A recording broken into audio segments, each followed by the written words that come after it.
नमस्कार शिक्षक साथियों। शैक्षणिक वर्ष के पहले सप्ताह से ही 4-5 दिनों तक पाठ्य पुस्तक सारंगी 2 के पाठों पर कार्य किया जाएगा। जैसे कि हमने पिछले वीडियो में समझा, पाठ्य पुस्तक में 2 प्रकार के पाठ हैं। पहला प्रकार सुने कहानी, आनंदमय कविता और खेलगीत वाले पाठ शिक्षक द्वारा आदर्श पठन स्वयं पढ़कर सुनाने पर आधारित गतिविधियों पर ज्यादा केंद्रित हैं। दूसरा प्रकार मिलकर पढ़े वाले पाठ बच्चों के पठन कौशल को और समृद्ध करने जैसी गतिविधियों पर केंद्रित हैं, जिसमें आदर्श पठन के साथ साथ मार्गदर्शन में पठन पर भी कार्य करवाया जाएगा।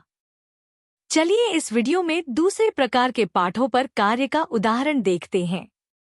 दिवस 3 मिलकर पढ़ें। तीसरे दिन की पहली गतिविधि पाठ के आदर्श वाचन से शुरू होगी, जिसमें चित्रों के द्वारा अनुमान लगवाएं। हाव भाव के साथ पढ़कर सुनाएं। बीच बीच में कुछ बंद छोर के प्रश्न पूछें, जिससे बच्चे जुड़े रहें। इसके उपरांत कहानी के केंद्रीय बिंदु को अपने शब्दों में सुनाएं। बंद और खुले छोर के प्रश्नों के माध्यम से बच्चों से चर्चा करें। कहानी के किसी पाठ्यांश को लेकर बच्चों को जोड़ियों में बांटें और बारी बारी से पढ़ने को कहें। जो बच्चे अभी सरल शब्दों को पढ़ने के स्तर पर हैं, उन पर विशेष ध्यान दें और अन्य बच्चों की सहायता करें। पाठ्य पुस्तक में दिए गए उपयुक्त लेखन कार्य कराएं। दिवस 4 कल की चर्चा को दोहराते हुए पाठ्यांश से बंद छोर के प्रश्न पूछें और चयनित पाठ्यांश को मार्गदर्शन में पढ़ने को दें।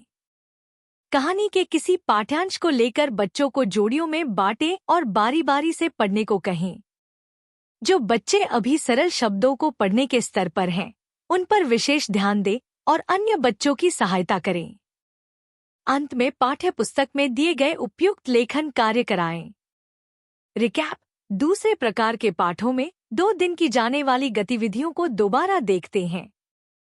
तीसरे दिन की गतिविधियां: पाठ आदर्श वाचन, कहानी को मौखिक रूप से सुनाना और चर्चा करना, पाठ्यांश का मार्गदर्शन में पठन, संबंधित लेखन कार्य। चौथे दिन की गतिविधियां: पाठ्यांश का आदर्श पठन, मार्गदर्शन में पठन, बच्चों द्वारा प्रश्न बनाना, संबंधित लेखन कार्य।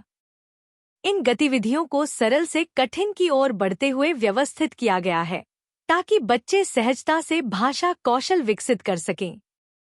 अंत में हर दिन कक्षा में पाठ्य पुस्तक के पाठों पर कार्य करने से पूर्व शिक्षण योजना जरूर पढ़ें और शिक्षण को रोचक, सहभागी और उद्देश्यपूर्ण बनाएं। शुभ शिक्षण।